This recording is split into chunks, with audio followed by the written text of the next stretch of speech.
Manipur Top Channel dugi video amta thagasage ngasi fongbase fongda Vodafone, Idea amasum Airtel gi tarif December amadagi hengat kadauri. India da telecommunication crisis sauna leiringai marak asida asauba service provider ani Vodafone, Idea amasum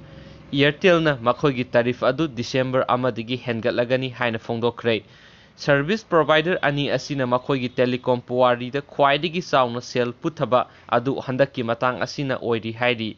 Langaki Digital India bu support tauraduna provider ani na punsilaga lupa kor humdraga mari puthariba asi fukat pangamnaba makhoigi tarif hengatpegi tangai fadaba lakhibane marak asida telecom center da lairiba saitheng asi stakeholder khudimak na khanglabani loinana cabinet secretary gi thaktigi relief pinabasu hotnari haiki mem aina pada soikiba lankibi yours mem ngakpigini and thank you aduga मियामगी इसा इसा गी मोत्ता लेजबा खुदिमक तुसु comment box दा सुंदर सोदन का comment तो बिरो अदुगा share तौजगे share बोलसिन जगे थैंक यू